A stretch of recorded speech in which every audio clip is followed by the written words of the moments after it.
నమస్తే. నా ప్రీవియస్ వీడియోకి ఇప్పటికి కూడా మంచి రెస్పాన్స్ వస్తుంది. Thank you so much. Me comments అన్నిటికీ నేను రిప్లై ఇస్తున్నాను. ఏ వీడియోకైనా సరే మీరు కమెంట్ చేయండి, నేను దానికి రిప్లై ఇస్తాను. ఈరోజు చాలా ఇంపార్టెంట్ ఒక టాపిక్ గురించి వస్తున్నాను. మీ ఇంట్లో ఆడపిల్లలుంటే భద్రం. ఊరికే చెప్పట్లేదు. ఒక సొఫిస్టికేటెడ్ హ్యూమన్ ట్రాప్ అనేది కొన్ని బిలియన్ డాలర్ల వ్యాపారంగా ప్రజెంట్ మన తెలుగు రాష్ట్రాల్లో బూస్ట్ అవుతుంది. మనము యూట్యూబ్ వీడియోస్లో చూసే ఉంటాము. నాకు షేర్ చేసుకోవడానికి ఎవరు లేరు అంటే ఒక యాప్ పేరు చెప్తారు. రీసెంట్గా ట్రెండ్ అవుతున్న యాప్ ఫ్రెండ్ యాప్. ఇలాంటివి చాలా యాప్స్ ఉన్నాయి మన ఇంటర్నెట్ సర్వీసెస్లో. ఫ్రెండ్షిప్ అన్న పేరుతోటి అంత నాలెడ్జ్ లేనా, అంటే లోక జ్ఞానం ఎక్కువ లేని అమ్మాయిలు ఎలా ట్రాప్ అవుతున్నారు అన్నది నా ఈ వీడియో.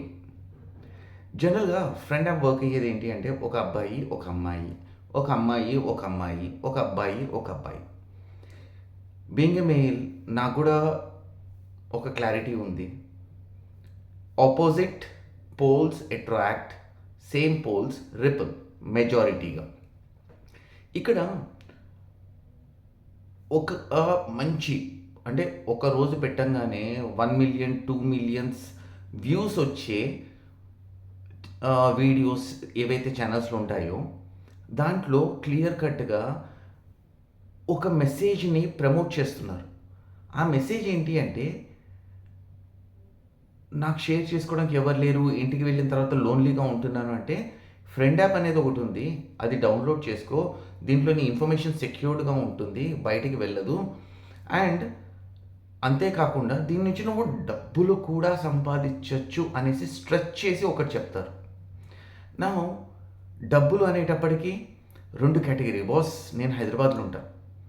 హైదరాబాద్లో ఎంతమంది తెలంగాణ, ఆంధ్రప్రదేశ్ విలేజెస్ నుంచి, టౌన్స్ నుంచి వచ్చి ఇక్కడ పేయింగ్ గెస్ట్గా హాస్టల్స్లో ఉంటున్నారు అన్నది కనుక క్యాలిక్యులేట్ చేస్తే కనీసం మినిమం టు మినిమం చూసుకున్నా సరే ఒక 20 లక్షల పైన మంది ఉంటారు.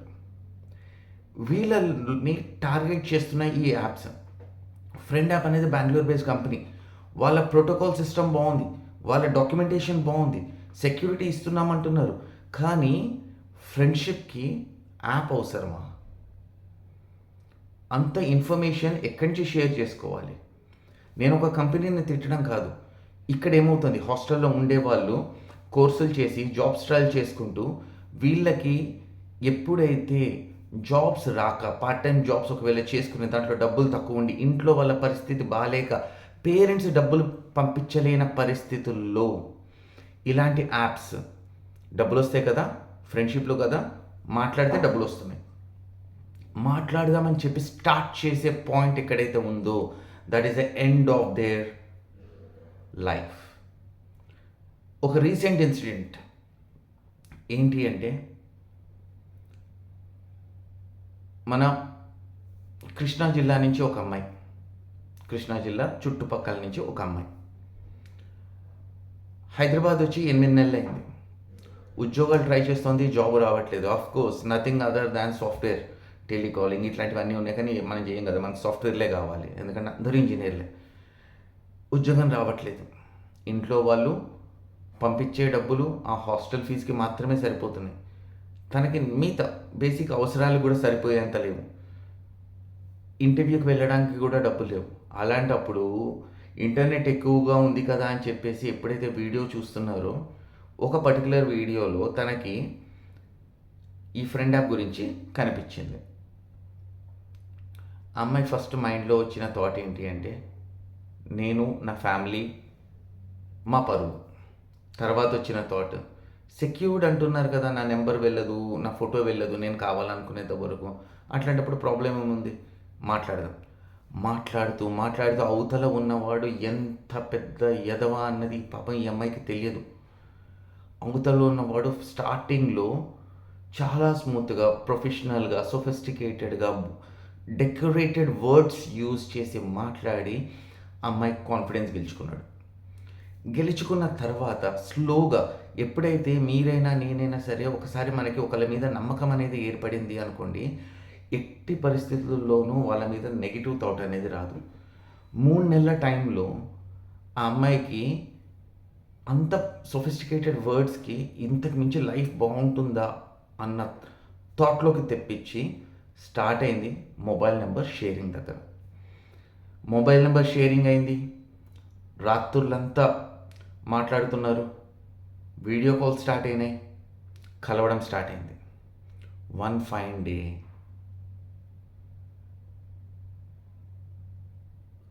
ఆ అమ్మాయి అబ్బాయి ట్రాప్లో పడిపోయి సొఫిస్టికేటెడ్గా ఒక మంచి హోటల్లో టైం స్పెండ్ చేయడం జరిగింది. అలా కొన్ని నెలలు జరగడం అయింది. ఇప్పుడు అవతల పర్సన్ ఈ అమ్మాయితోటి సీరియస్గా ఉంటే ఈ అబ్బాయి ఈ అమ్మాయిని వాళ్ళ ఇంట్లో పరిచయం చేస్తాడు. ఈ అమ్మాయి ఈ అబ్బాయి గురించి వాళ్ళ ఇంట్లో చెప్తుంది. ఇద్దరూ ఓకే అనుకుంటే వీళ్ళ రిలేషన్షిప్ని కంటిన్యూ చేయొచ్చు.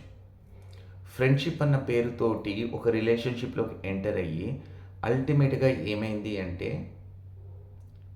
ఆ అబ్బాయికి ముందే పెళ్ళయింది. ఈ ట్రాప్లో పడ్డ అమ్మాయిది తప్ప, ఈ యాప్ది తప్ప, లేదా ఆ ట్రాప్ చేసిన వాడిది తప్ప అన్న క్వశ్చన్ కనుక మనం చూస్తే ఈ తప్పు యాప్ చేసిన వాడు బిజినెస్ కోసం చేస్తున్నాడు. వాడు ఎన్ని ఎదో పనులు చేసినా సరే వాడిని ఎవ్వడు కూడా క్వశ్చన్ చేయడు. రీజన్ ఏంటి అంటే వాడి యాప్ డిస్క్రిమినేషన్లో ఖచ్చితంగా రాసి ఉంటుంది, దీంట్లో ఏదైనా మీకు జరిగితే మాకు సంబంధం లేదు. ఇక్కడ అమ్మాయి జాగ్రత్త పడిందా? 2 రోజులు 3 రోజులకి కొన్ని రోజెస్ పంపించి ఆ రోజెస్ని రెడీమ్ చేసుకుంటే డబ్బులు వచ్చినాయి. గిఫ్ట్ లాగా పంపిస్తే వర్చువల్ గిఫ్ట్స్, వాటిని రెడీమ్ చేసుకుని డబ్బులు వచ్చినాయి. ఈ అమ్మాయికి ఒక ఆశ కలిగింది, అరే నాకు ఒక పర్సన్ తోటి 1 గంట మాట్లాడితే నాకు 200-300 రూపాయలు వస్తున్నాయి. ఆ ట్రాప్లో ఒకసారి ఇరుక్కున్న తర్వాత వీడేం చేశాడు, వీళ్ళు స్పెండ్ చేస్తున్న టైంని వీడియోస్ తీశాడు. ఆ వీడియోస్ ఆ అమ్మాయికి తెలియకుండా తీయలేదు, ఆ అబ్బాయి మీద నమ్మకం ఉంది కాబట్టి ఆ వీడియోస్ తీశాడు అంత కాన్ఫిడెంట్గా. ఫైనల్గా ఏమైంది, నీ దారి నీది, నా దారి నాది. ఇక్కడి వరకు ఉంటే బాగానే ఉంటుంది. ఇప్పుడు ఈ కేసు పోలీసుల దగ్గరికి వెళ్ళిందా? వెళ్ళలేదు. రీజన్ పరువు. ఈ అమ్మాయి సైకలాజికల్గా ఎంతైతే ఎఫెక్ట్ అయిందో దాన్ని ట్రీట్ చేయడానికి చుట్టూతా హాస్టల్ వాళ్ళు, అంటే మన రూమ్మేట్స్ ఫ్రెండ్స్ ఎవరైతే ఉన్నారో వాళ్ళతోటి షేర్ చేసుకోలేదు, ఇంట్లో వాళ్ళకి అస్సలే చెప్పలేదు. సైకలాజికల్ డిసార్డర్ తోటి ఒక డాక్టర్ దగ్గరికి వెళ్ళింది. డాక్టర్ మొత్తం విన్న తర్వాత చెప్పింది ఏంటంటే, అమ్మాయి ఇంటికి వెళ్ళు, కొద్ది రోజులుండు, ఇది మర్చిపో, వేరే ప్లేస్కి వెళ్ళి ఉద్యోగం చేసుకో. ఎంత డిస్టర్బ్ అయితే డాక్టర్ ఆ మాట చెప్పుంటారు అన్నది కనుక మీరు ఒకసారి ఆలోచించండి. బీయింగ్ ఏ పేరెంట్, ఇందులో పేరెంట్స్ రెస్పాన్సిబిలిటీ హై లెవెల్లో ఉంటుంది. పిల్లలు బయట ఉన్నప్పుడు వాళ్ళ జేబులో కనుక డబ్బులు సరిపోలేదు అనుకోండి, వేరే దారులు తొక్కే ఛాన్స్ ఉంది. మనతో చెప్పరు. మనము ఆ ఏజ్ నుంచే వచ్చాం కాబట్టి ఒక్క విషయం కరెక్ట్గా వాళ్ళకి అర్థమయ్యేటట్టు చెప్పాలి. నువ్వు నీ డబ్బుల్ని ప్లానింగ్ ఎలా చేసుకో, నీకు రావాల్సిన గోల్ అచీవ్ అవ్వడానికి నువ్వు చేయాల్సింది ఏంటి, నీ అవసరాలు ఏమున్నా సరే ఇంట్లో మేము తీరుస్తాం. నువ్వు మాత్రం డైవర్ట్ అవ్వకుండా వెళ్ళు, నీ పని చేయి, నీకు కావాల్సిన సపోర్ట్ మేము చూసుకుంటాం. అది అంటమే కాదండి, అది ఇవ్వాలి కూడా. ఇచ్చిన రోజు ఒక కిడ్, 12 సంవత్సరాలు దాటిన కిడ్, 14 సంవత్సరాలు దాటిన కిడ్, పేరెంట్ కన్నా ఫ్రెండ్ లాగా ఉండండి. ఆటోమేటిక్గా వాళ్ళ లైఫ్లో ఉన్న సీక్రెట్స్ అన్నీ మనకు తెలుస్తాయి. స్పై చెయ్యాలి, ఎక్కడి వరకు, క్వశ్చన్ చేయడం కోసం కాదు, రైట్ డైరెక్షన్లో పెట్టడానికి. ఈ అమ్మాయి బయట ఉంది, అమ్మకు ఫోన్ చేస్తుంది, అమ్మ ఎలా ఉన్నావు, తిన్నావా, వాళ్ళ ఇంట్లో ఇది జరిగింది. ఈ అమ్మాయి లైఫ్లో ఏం జరుగుతుంది, ఏదో ఒక మూల ఒక క్లూ ఇస్తుంది. నాకు ఇట్లా కొత్త ఫ్రెండ్ పరిచయం, అవునమ్మా మంచిది, సపోర్ట్ చేసినట్టే ఉండాలి, స్టార్ట్ ఇన్వెస్టిగేటింగ్. ఆడపిల్ల తల్లిదండ్రులకి ఒక భయం ఉంది. ఆ భయాన్ని మనం క్యారీ చేసుకుంటేనే మన పిల్లలు మన దగ్గర సేఫ్గా ఉంటారు. రేపొద్దున వాళ్ళు ఎక్కడికి వెళ్ళినా సరే తలెత్తుకొని తిరుగుతారు. ఇప్పుడు ఈ పర్టికులర్ వీడియో విని ఎవరు ప్రూఫ్ చూపించు ఇలాంటి డైలాగ్స్ చాలా వస్తాయి. చెప్పేది ఒకటే, ప్రూఫ్స్ చూపించడం కోసం కాదు, ఇది ఒక అవేర్నెస్ వీడియో.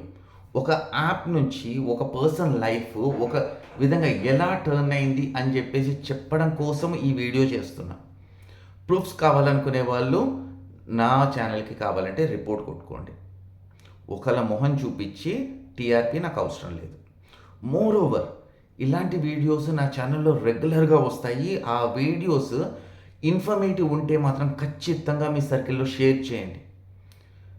గైస్, నేను అడిగేది ఒకటే, మన ఇంటి ఆడపిల్లని మనం భద్రంగా చూసుకోవాలి. అందరు ఆడపిల్లలకి నేను చెప్పేది ఒకటే, మీకు కావాల్సిన ఫ్రెండ్షిప్ కాలేజ్లలోనూ కాలేజ్ తోటి అయిపోతుంది. స్కూల్స్లో ఉన్నది ప్రాపర్, కాలేజ్లో అయ్యేది మీడియం, ప్రొఫెషనల్ లైఫ్ అక్కడి వరకే. మిగతా ఎవరు ఫ్రెండ్స్ కాదమ్మా. నేను ఎవరితోటైనా సరే ఐఎమ్ యువర్ బెస్ట్ ఫ్రెండ్ అన్నాను అనుకోండి, what kind of a best friend I'm. సాయంత్రం అయితే నేను ఇంటికి వెళ్ళాలి, ఇంటికి వెళ్తే ఫోన్ లేపాను, ఇంకా బెస్ట్ ఫ్రెండ్ ఎక్కడయ్యా? అబ్బాయికైనా సరే అమ్మాయికైనా సరే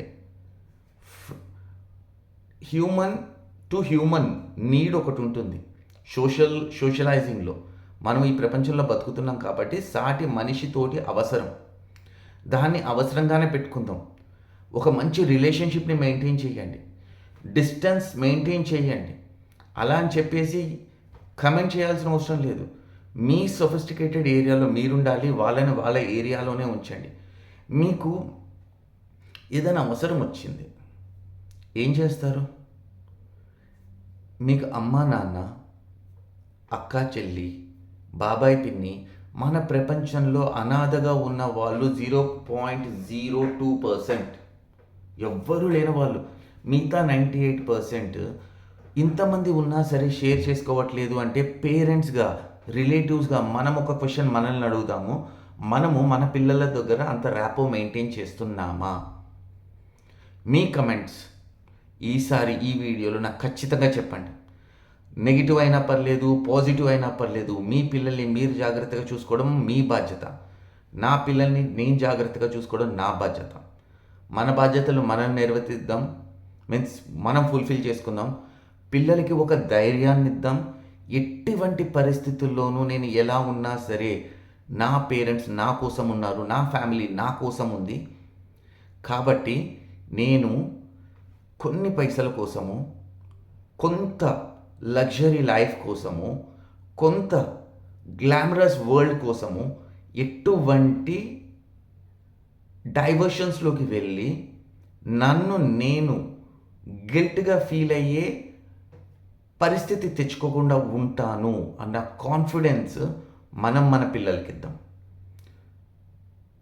ఇంకా చెప్తే వీడియో లెంత్ అవుతుంది. ఈ వీడియోని ఇక్కడికి ఆపుతున్నాను. ఫర్దర్గా ఇలాంటి వీడియోస్ కావాలి అంటే ఖచ్చితంగా ఈ వీడియోని లైక్ చేయండి, నాకు ఒక బూస్టప్ ఇచ్చి నెక్స్ట్ వీడియోకి స్ట్రెంగ్త్ ఇవ్వండి. Thank you. పిల్లలు, మీరందరు జాగ్రత్త. మీకు ఎటువంటి సిచ్యువేషన్ వచ్చినా సరే ఫస్ట్ మీ పేరెంట్స్ ఉంటారు, అది గుర్తుపెట్టుకోండి. ఫర్దర్గా ఇంకా ఎవరు ఉండరు. Family first. జై హింద్.